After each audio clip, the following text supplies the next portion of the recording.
This is Nick Taylor of the Sports Times Network alongside my website partner, Dan Harrelson. And today we have the pleasure of interviewing a national championship coach, the former coach of the Miami Hurricanes, the 2001 national champions, Coach Larry Coker. How you doing this morning, Coach? Nick, I'm doing great. Hope you guys are doing well also. We are. Good Lord knows we have another day. Well, Coach, before we get into your accomplishments in Miami, just tell the fans a little bit about what you're doing now, the ones that may not, know what you're up to these days. Let them know what you're doing and what program you're involved with now. Well, Nick, I'm very excited that we're in San Antonio, Texas. I'm the first ever head coach at the University of Texas at San Antonio.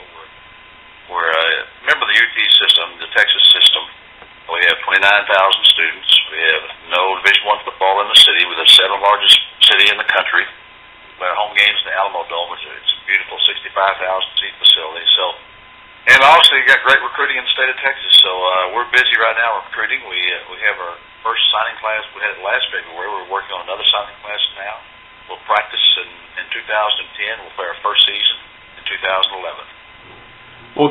Well, Coach, you had a very impressive run at with the Miami Hurricanes. It actually started back in 1995 under Butch Davis. You were the offensive coordinator there, and you guys had to go through probation and all that good stuff, and you pretty much built it from the ground up again. Talk about that run and talk about being the offensive coordinator, building it back up, and eventually building it to the national championship caliber program that you established in 2001. Well, that was a great thrill, and I tell you, that was really a tough challenge because we had some very stiff probation there. And I was told it was the second worst probation other than that SMU got, which was the death penalty at that time. And but we stayed the course, and I tell you, there's some really fine coaches and really fine football players, as you know, in the state of Florida. We were able to recruit some of those players that the championship tradition that Miami had allowed us to hang on and build. And I know some of the commentators talked about Miami never being actually back in the championship hunt, and we were able to do that and win a championship.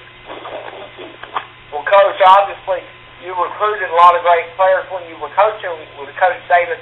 Talk a little bit about, for the fans that may not understand, though, when Coach Davis left and you took over and you guys won for several years, talk about how difficult it is to maintain a championship-level program and the things that happen as you begin to have guys leave early and other coaches take other jobs. Just give everybody an inside perspective on, obviously you guys reached the pinnacle, but it was very difficult to stay up there as it is for any program. Just talk about some of the things that happened, and particularly after you lost the Ohio State game, the number of recruits that you had, players that went to the NFL and that sort of thing, and how that sort of leads into other programs possibly, coming back up, the Floridas and Florida States and whoever else was in that, recruiting pool. Well, it is very difficult to maintain it, and you have to be a little bit forced in recruiting, because many of our outstanding recruits were not really highly recruited players, but became great players. Example of Jonathan Filma, Sean Taylor, some of those players just obviously were great players at the college level and great players at the professional level.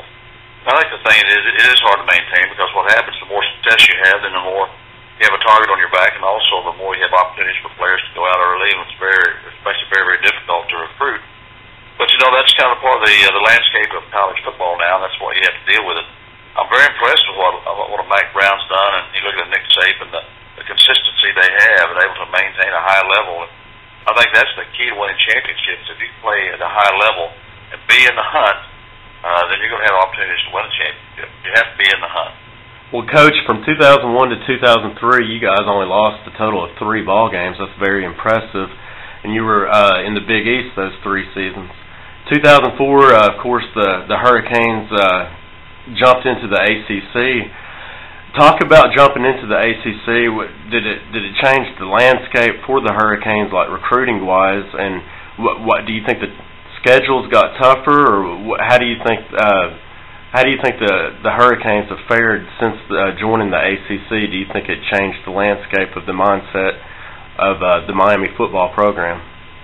Well, I don't know if it changed the mindset of the Miami program, but I think that the ACC from top to bottom is a tougher league. I think you can't have any days off in the ACC, which sometimes in some leagues maybe you can.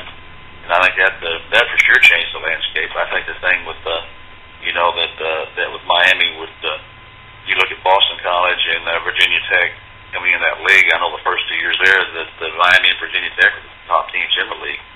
And as you look at we played for the ACC championship and lost to Virginia Tech our first year there. The second year we beat Virginia Tech in Blacksburg and lost to Georgia Tech, and then which kept us out of the ACC championship game. So Miami's been close. But again, they haven't won an ACC championship, and I think that's going to be the key for them. They need to get back on top of it and have championship form. But the consistency of the league, there's going to have to be consistent performance, and that's going to be the key. As a follow-up to what Dan just asked, Coach, as you went through the ACC transition with the University of Miami being the coach there at the time, if you will, did that play into that transition? Possibly, was that more difficult, and was that part of the reason why the Miami program was not able to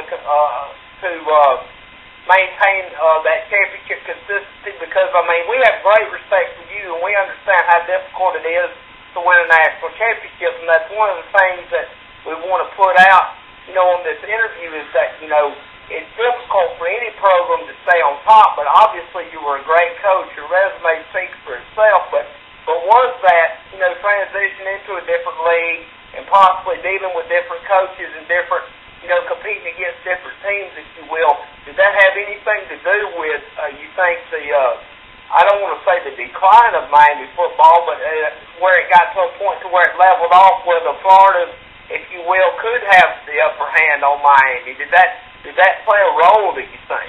Well, I think it possibly played a role. I think there are a lot of things too that you don't take into account sometimes, such as a great player like Frank Gore that we recruited, and Frank basically had 2 knee surgeries when I had Frank, and it's in the NFL healthy, and after 2 knee surgeries, he sets the rushing record for the 49ers and is a Pro Bowler. So a lot of things come in there a bit of luck as far as making sure kids stay healthy, and you just can't lose those type of players.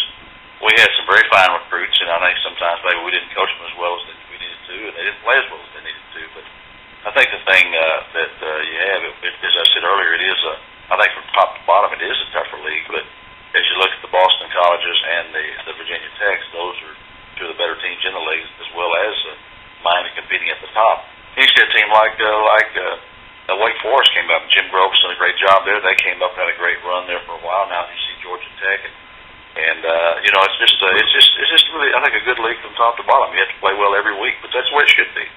Well, Coach, from 1983 to 89, you're the offensive coordinator in Stillwater with the Oklahoma State Cowboys. Talk about the offenses you had at that run in Stillwater, because obviously you had one of the best running backs ever in Barry Sanders and Mike Gundy, who's the coach out there now at quarterback. Where does that offense rank in all the offenses and different universities that you coached at? Well, I think it's one of the top for sure. I know my last year's offensive coordinator at Miami, and the next year, my first year as head coach, we had 2 of the best offenses ever in the history of, statistically ever in the history of Miami. Those 2 were great offensive football teams, and I think you look at the team with Barry Sanders. I believe we led the nation scoring that year, over 40 points a game, and obviously he's a great player. Mike was an outstanding quarterback. I think the thing that kind of gets lost sometimes is we actually, at that time, was the Big 8. Had the leading rusher, the leading passer, the leading receiver in the conference for 2 years in a row. That's the first time it's ever been done. And nobody's ever done it once. We did it twice. And Oklahoma State's never won 10 games. I think we won 10 games either twice or 3 times. So, that was a great run at Oklahoma State. It was an exciting time. And Barry Sanders, Thurman Thomas, and obviously great players make great coaches.